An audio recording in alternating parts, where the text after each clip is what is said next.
Maravilloso es el Señor, agradecemos a Dios este maravilloso privilegio, esta oportunidad preciosa que Dios nos brinda de poder en este breve tiempo compartir la palabra del Señor. Quiero saludar a mi hermano ministro Douglas Cárdenas, que Dios bendiga su vida, su familia, y de igual forma a todos los pastores, misioneros, evangelistas y pueblo en general que integra este grupo, levitas y sacerdotes. Soy su hermano Ernesto Rojas, pastor por su gracia, y desde una hermosa isla del Caribe, República Dominicana, reciban un abrazo a la distancia. Quiero en este tiempo tener una porción de la palabra de Dios leída.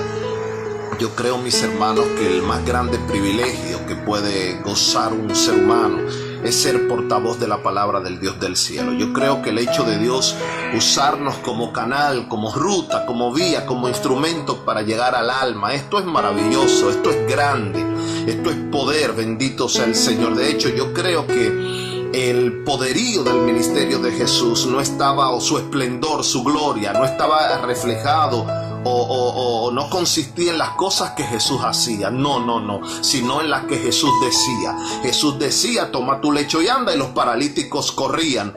Jesús decía: talita cumi, y la niña se levantó viva. Ahí yo creo en su palabra, es que la palabra es viva, la palabra es poder, bendito sea el Señor. En una ocasión los alguaciles fueron a apresar a Jesús.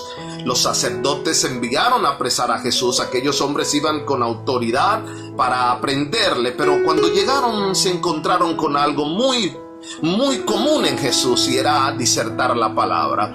Al escucharlo quedaron atónitos. Ellos no pudieron accionar, a manera tal que tuvieron que regresar con las manos vacías, y al ser confrontados por los sacerdotes solamente tuvieron que decir: es que nunca jamás hemos oído a un hombre hablar así. Este habla como quien tiene autoridad, a su nombre gloria. Es que la palabra es Dios, es que Dios es la palabra. Maravilloso es el Señor, y me llena de gozo, hermanos míos, tener este privilegio. Siempre que tenemos esta oportunidad de hablar de las verdades del reino, nos llenamos de gozo. Quiero que vayamos a la carta a los Efesios. Solamente te voy a leer un versículo ahí. Carta a los Efesios. Vamos a leer el capítulo 5, carta a los Efesios capítulo 5, muy especialmente su versículo 15. Ahí estaremos leyendo versículo 15 y la parte A del verso 16. Y leemos la palabra de Dios en el nombre del Padre, del Hijo y del Espíritu Santo. Mirad pues con diligencia cómo andéis, no como necios, sino como sabios, aprovechando bien el tiempo, porque los días son malos.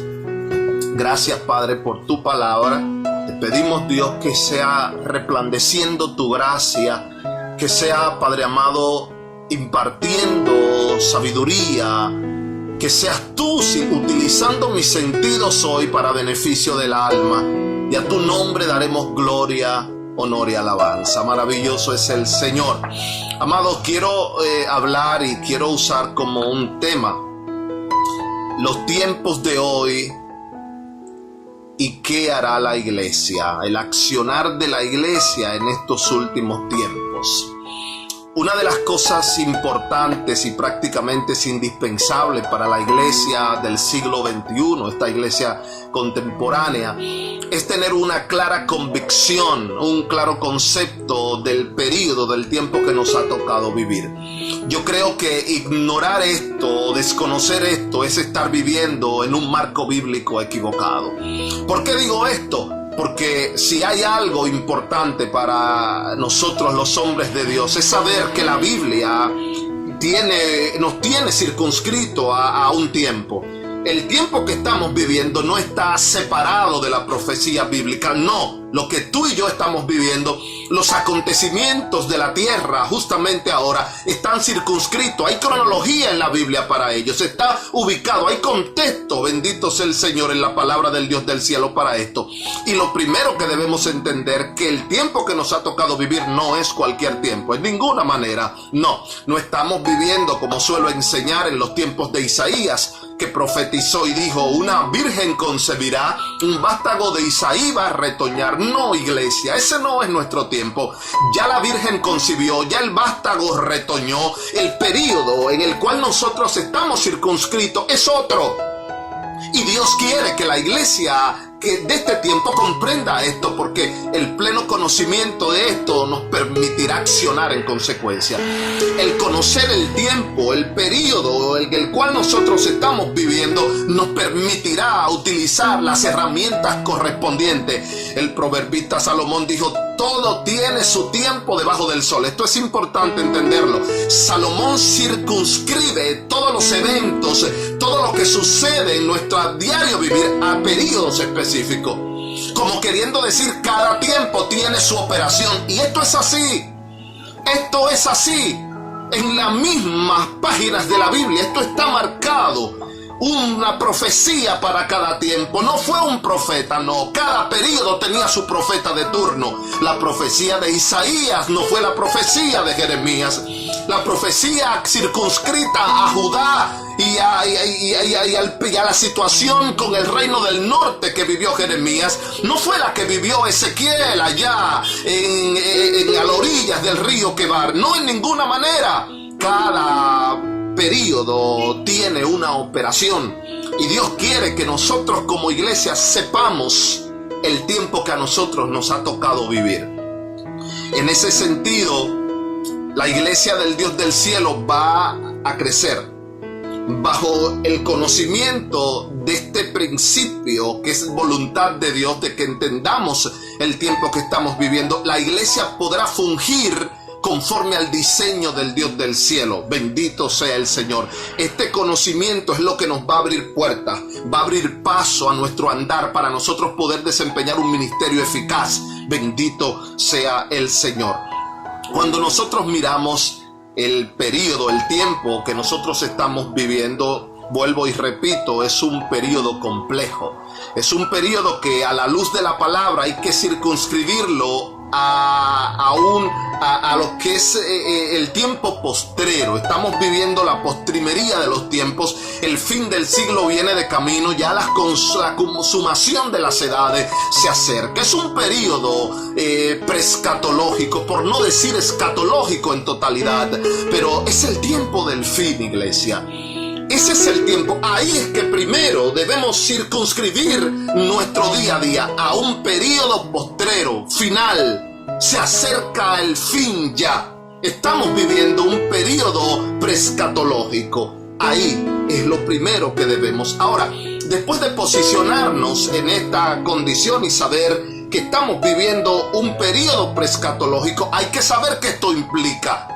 Tenemos que preguntarnos cuál es la implicancia de este tiempo o de esto que la Biblia nos apunta y nos señala que estamos viviendo. Bueno, número uno, esto ha despertado o despierta el reino de las tinieblas en acción.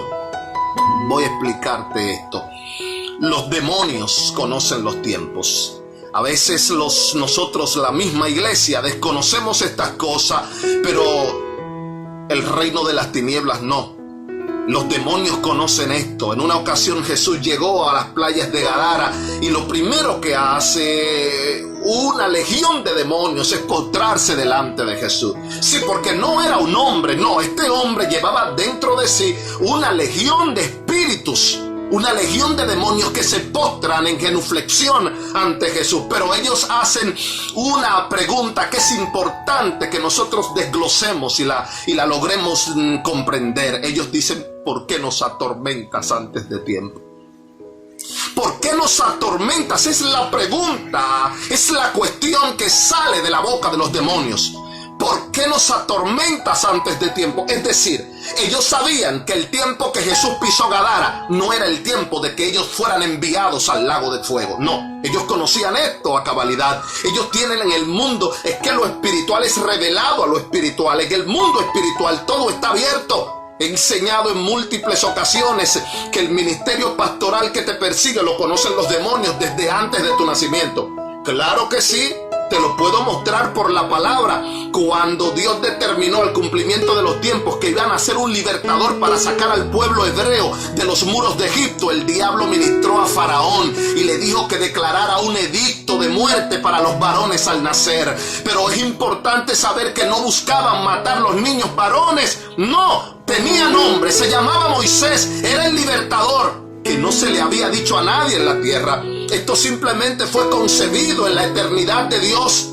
Allá estaba, había un cartel que decía: Moisés nacerá para libertar al pueblo. En el mundo espiritual no hay ventanas, es abierto. Y los demonios saben que Dios te escogió desde el vientre. Los demonios conocen que fuimos escogidos desde el vientre. Bendito sea el Señor. Y aquellos demonios de Gadara sabían que había llegado el tiempo, que había llegado el que estaba ahí, era el Rey de Reyes y Señor de Señores, era Jesús, el Hijo de Dios, era el Mesías, era aquel que habían esperado durante tanto tiempo, había llegado y que tenía la potestad, el poder, la autoridad de enviarlos al lugar de condenación eterna llamado Lago de Fuego. Pero ellos hicieron uso de una pieza legal, y es que ellos sabían, conociendo los tiempos, que no era el tiempo. Ellos sabían que el lago de fuego está circunscrito a un periodo específico. Sabían que no era el tiempo de estrenar el lago de fuego. Ellos lo sabían e hicieron uso de esto. Lo que te quiero decir con esto es que los demonios conocen el tiempo. Ellos saben que el fin se acerca. Ellos saben que en un abrir y cerrar de ojos sonará la final trompeta. Hay muchas iglesias, denominaciones que hoy desconocen el arrebatamiento de la iglesia. Pero yo te quiero decir algo. Los demonios saben que hay un arrebatamiento. Ellos saben que hay una fuerza que de forma y con gran poder arrancará las almas de los cuerpos y los llevará hasta el cielo. Ellos conocen que hay un poder irresistible. Ellos saben que lo que Pablo escribió cuando dijo: porque el Señor mismo con voz de mando, con voz de arcángel y trompeta de Dios descenderá del cielo. Los muertos en Cristo resucitarán primero, luego la iglesia. Los que quedaron, ustedes, yo, mi familia, seremos arrebatados al cielo y allá nos recibirá el Señor. Los demonios saben que esto es real. Ellos saben que esto tomará lugar y esto les preocupa. Lo primero que tenemos que saber es que este tiempo del fin despierta el reino de las tinieblas en un ataque feroz. Lo que está pasando en la tierra no es cualquier cosa. Escucha, lo que la tierra está viviendo no es cualquier cosa. Este periodo de pandemia que está viviendo la tierra, hay muchas cuestiones, hay muchas interrogantes dentro del pueblo de Dios. ¿Quién envió esto? ¿El enemigo o lo envió Dios? Yo te quiero decir algo: Dios nunca diseñará algo malo para tu vida. Escucha con atención.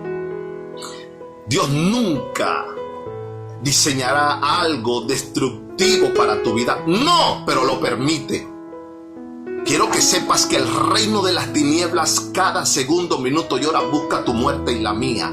Mas el dedo de Dios, su mano poderosa, les restringe el accionar. No se lo permite, pero hay un momento determinado que por la obstinación del corazón humano, por la rebeldía del hombre, Dios permite tales cosas. Pero es el enemigo obrando. Es el enemigo provocando muertes. Es la mano de muerte, son espíritus de muerte que se mueven por la tierra, aunque con permisión de Dios, aunque Dios permite estas cosas para Dios llamar la atención, porque parece que nos hemos olvidado. Parece que hay que escuchar aquella voz que gritó Jeremías cuando dijo: paraos. Hay que pararse un poco. Bendito sea el Señor. Pero la tierra, todo este periodo, todo este proceso de pandemia, y quiero que sepas que esto no es cualquier cosa. La tierra está turbada. La tierra está turbada. Hay una histeria colectiva en el pensamiento humano. El ser humano está golpeado. Hay temor, hay pánico. Miles y miles de muertos. Cientos de miles de muertos. Hay un pánico muy fuerte en la tierra ahora mismo. Los gobernantes están turbados. La tierra está turbada. El hombre está turbado con toda esta situación que está viviendo la tierra. Y esto simplemente es un principio de las cosas que se van a ir desencadenando y desarrollando en este tiempo postrero. Pero muy importante es saber que nosotros estamos en la tierra, y cuando digo nosotros estamos hablando de la iglesia del Dios del cielo. Ante estos fenómenos que se van a manifestar como la apostasía desarrollada a grande escala, y esto es muy importante porque la apostasía es prácticamente la herramienta principal de este ataque postrero de estos tiempos. La apostasía es la herramienta principal. Cuando hablo de apostasía, quiero que me comprendan y quiero darme a entender. No estoy refiriéndome a atuendos, vestuarios directamente, sino más bien estoy refiriéndome a su significado etimológico, una distorsión de la verdad de Dios. Cuando hablamos de apostasía, estamos hablando de una distorsión de la verdad de Dios. Llamar bueno a lo que Dios dijo que era malo y llamar malo a lo que Dios dijo que era bueno. Esto es apostasía, mostrarse contrario a la palabra del Dios del cielo. Y el método o el mecanismo que está usando el reino de las tinieblas hoy no es una apostasía abierta, no, es una apostasía encubierta. Una apostasía que se manifiesta, número uno, desde los altares nuestros. Sí, no estoy hablando desde las denominaciones heréticas, no. Estoy hablando desde los altares de nuestras iglesias que profesamos sana doctrina y que amamos a nuestro Señor y su palabra. Desde ahí se está manifestando la apostasía. ¿Cómo así, pastor? Sí, claro. Cada vez que una persona se para en nuestros púlpitos y abre la Biblia y saca un versículo, un capítulo de la Biblia de su contexto y enseña o dice lo que la Biblia no dice, es apostasía, está apostatando la palabra. Y con esta metodología, como estamos viendo en estos tiempos, un evangelio emotivo, el cual ha dado lugar, apertura a toda esta distorsión de la palabra, la apostasía está reinando. La apostasía está gobernando, entrando a templos, congregaciones, denominaciones, concilios, movimientos. La apostasía se está entronando, se está sentando. Sí, desde los altares, desde los púlpitos. Y decía en una conferencia pastoral, decía, lo que necesita la iglesia es fortalecer su cuerpo de defensa. ¿A qué estoy refiriéndome?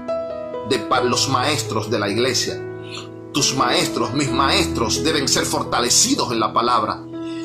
El departamento educativo debe crecer. Debemos enfocarnos. Los maestros de las iglesias son las espinas de las rosas. Son los que detectan las herejías. Son los que saben que porque una persona diga gloria no es de Dios. El hecho de decir gloria a Dios, aleluya, no determina que lo que tú estás predicando es de Dios. No. Hay que hacer como los de Berea, que Pablo los llamó noble, porque todo lo que Pablo decía, ellos lo pasaban por las escrituras, lo examinaban a ver si era como Pablo decía. Las iglesias de este tiempo necesitan maestros conocedores de la palabra del Dios del cielo. Bendito sea el Señor, a su nombre sea la gloria. Conozco iglesias que no tienen un estudio bíblico al mes. Voy a repetirlo, esto parece increíble, pero tengo que decirte lo que vivo, tengo que decirte lo que conozco. Iglesias, movimientos que no se preocupan por la capacitación bíblica de las iglesias. Esto es una puerta abierta a la apostasía. Cuando hay una iglesia débil en doctrina, en su conocimiento doctrinal, cuando hay una iglesia que carece de maestros, entonces la apostasía tiene una puerta y penetra. Debemos fortalecer esa área, porque son tiempos difíciles en donde la apostasía está entrando. para cambiar la verdad de Dios por la mentira. Dogmas están gobernando el pueblo del Señor en estos tiempos. Y quiero resumir esta primera parte y ya para entrar a la parte final, lo que quiero que entiendas en consecuencia que este tiempo final ha despertado ataques por diferentes blancos. No tan solo es la pandemia, no tan solo son las guerras, no tan solo es la escasez, no. La apostasía es el centro, es la puerta principal y está ejerciéndose a través de una guerra silente. La apostasía nunca llegará a tu iglesia como un gigante. Yo soy la apostasía, aquí acabo de llegar. En ninguna manera, no. La apostasía viene de hombres de gran conocimiento, hombres de arrastre, hombres que Dios le ha dado dones y el pueblo le sigue. Esto es un peligro, amado. El enemigo no levanta apóstatas laicos en ninguna manera. Son pastores, son obispos, son hombres conocedores de la palabra. Estos son los que se levantan y entran a las iglesias y cambiando la verdad de Dios con un embellecimiento en su léxico, con una oratoria, con una retórica muy fuerte que persuade. No, ahí tiene que haber maestros llenos del Espíritu Santo. Tiene que haber pastores conocedores de la Biblia. No puede ser neófito. Si estás en la silla, si eres pastor, si recibes el galardón, la honra de ser ministro, necesitas capacitación, necesitas conocimiento de la palabra. A su nombre, gloria. Es tu espada, es nuestra espada para mocharle la cabeza a los demonios de apostasía. Bendito sea el Señor, a su nombre, gloria.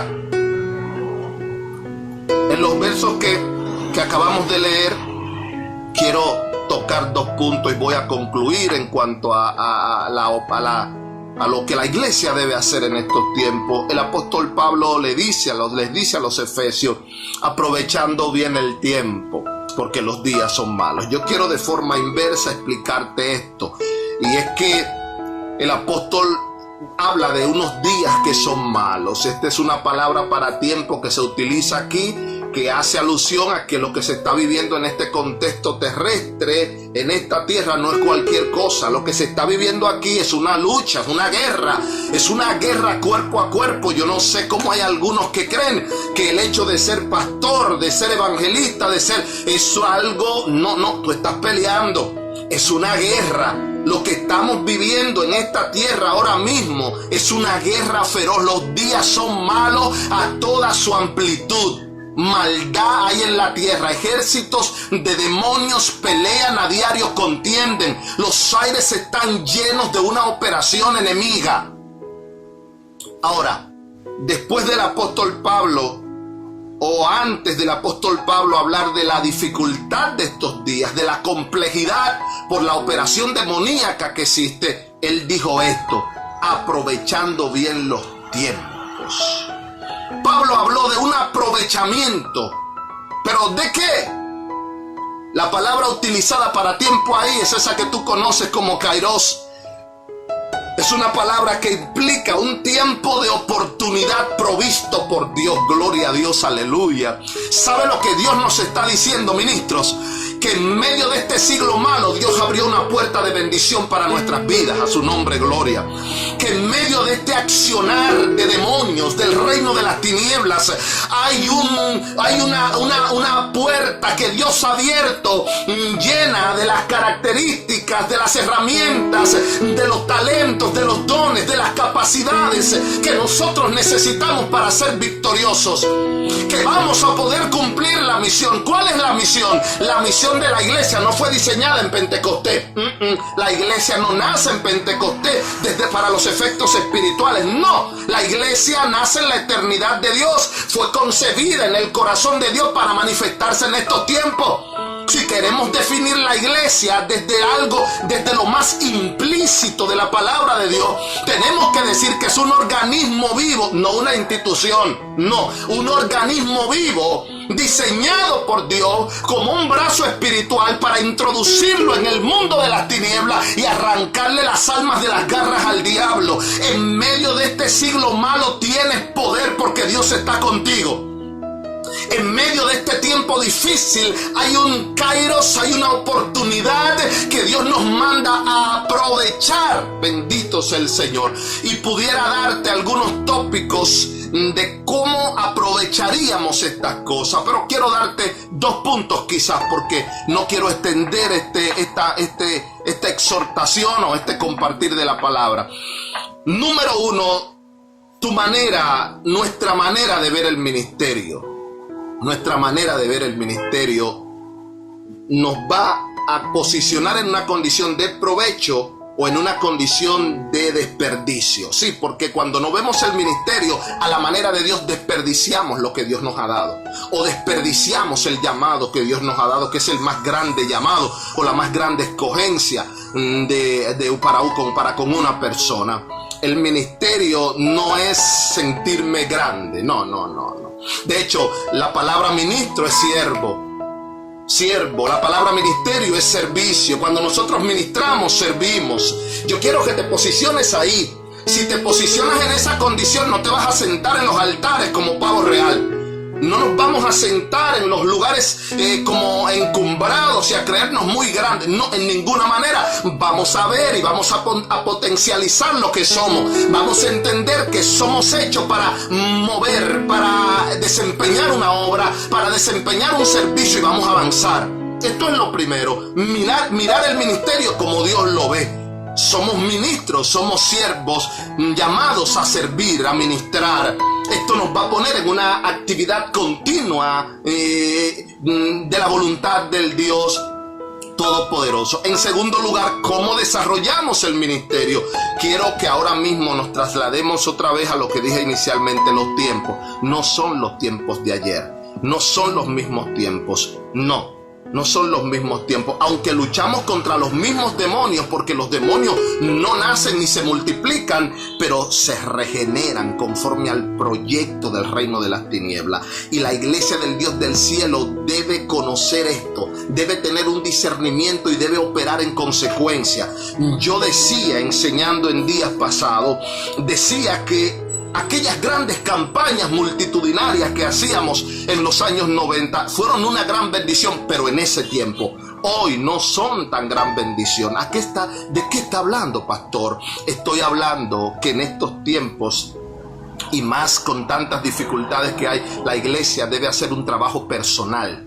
Nosotros debemos trabajar células, debemos invadir, si se puede utilizar el término, o tratar de cómo llegar a los hogares y formar, de que el hombre no solamente diga te acepto al Señor. No es eso lo que yo quiero que diga. No, en ninguna manera, porque puede ser que sea de corta duración o sea una declaración emotiva solamente. No, yo quiero que el hombre tenga conocimiento del único Dios verdadero. Yo decía en días pasados que el problema no es la religión. El hombre es religioso por naturaleza. El hombre por naturaleza sabe que hay un ser superior que existe, pero él no le conoce. Y cuando él sale a buscar a ese ser superior sin conocerlo, él adora cualquier cosa. Decía que la idolatría no la crearon los demonios, no la creó el reino de las tinieblas. La idolatría es creada por una alma que quiere adorar, pero no sabe a quién, pero no sabe cómo. Y en su deseo incesante de adorar, adora una imagen, adora un ídolo, adora cualquier cosa. La tierra necesita, las almas necesitan que se le enseñe la palabra. Que se le enseñe la palabra. Y una vez la palabra incrustada en sus corazones, ella va a germinar. Ella va a salir, ella va a ser bendición a las vidas, y levantarán sus manos y van a decir: yo quiero a ese Dios, a su nombre sea la gloria. Yo quiero a ese Dios. De hecho, hay un tema que el Señor está trabajando conmigo, y es el tema del libre albedrío, que quizás en otro momento lo expongamos. El tema del libre albedrío. ¿Cómo puede una persona que está muerto en delitos y pecados levantar su mano por Dios? ¿Cómo puede una persona que la Biblia dice que cuando cayó de la gracia, cuando cayó en Edén, su naturaleza cambió y quedó preso, y que sus pensamientos, sus designios son de continuo al mal? ¿Cómo puede en un momento levantar la mano? No lo culpes, no culpes al pecador bajo el argumento de que tiene un libre albedrío. No, él no puede elegir. Él no puede elegir por sí solo hasta que la acción de la palabra no se meta por dentro y les revele la palabra, él la entienda y tenga una capacidad de elección. Hasta ahora el perdido solamente ve el pecado. Tienes que mostrarle la otra cara. Para él elegir, para ejercer el libre albedrío, debe haber una voluntad. Debe decidirse por una de dos, pero no conoce la otra. Hay que revelarle a Dios. A su nombre gloria. La iglesia necesita trabajo personal. Hoy día veo campañas de multitudes y cuando terminan levantan las manos, aceptan 20 personas, pero cuando se disipa la multitud, ¿dónde van esas 20 personas? Esas 20 personas fueron tocadas por el Espíritu Santo, pero no saben a dónde correr, no tienen conocimiento, no saben quién es ese Dios que ellos quieren adorar. La predicación, la enseñanza de la palabra está haciendo falta en estos tiempos. Hay que enseñar la palabra. Y punto número 3. En este tiempo difícil debemos hacer mucho ejercicio en que lo que tú predicas y yo predico se entienda. Si tú predicas, si yo predico y no entendiste lo que yo dije, perdí mi tiempo. Eso no sirve. Aquella maravillosa parábola, la parábola del sembrador, el Señor dice que una parte de la semilla cayó junto al camino, las aves vinieron y la comieron. Más adelante, explicando la parábola, dice que esa palabra, esa semilla que cayó junto al camino es la palabra. Esas aves que vienen a comerla es cuando esa palabra cae, el hombre no la entiende, el diablo viene y la arrebata. Para que la palabra sea de bendición, debemos predicar de forma que se entienda. Hay que capacitar nuestros evangelistas, hay que capacitar nuestra iglesia. Es una exposición de la palabra que queremos. No queremos tantos mensajes temáticos, queremos exposición bíblica, queremos una palabra que sea el producto de un conocimiento de los contextos, de cómo sucedió en su tiempo y luego aplicar esas cosas a nuestro tiempo. Bendito sea el Señor. Amado, termino con esto. Iglesia, eres importante, nadie como tú en la tierra. Hogares Crea ha hecho un buen trabajo, Alcohólicos Anónimos también, muchísimas fundaciones a nivel mundial han hecho un trabajo social bien grande, pero no pueden rescatar el alma. Un alma que está cautiva, atadas con grilletes de pecado, con teorías, con palabras, no es libre, no. Se necesita a Dios, se necesita el poder del Espíritu Santo. Solo tu iglesia tienes la capacidad para esto. Me despido. Deseando que el Dios del cielo bendiga a todos los integrantes de este grupo y cuenten con un amigo, con un hermano aquí en la República Dominicana. Ha sido un placer para mí compartir con ustedes. Dios les bendiga.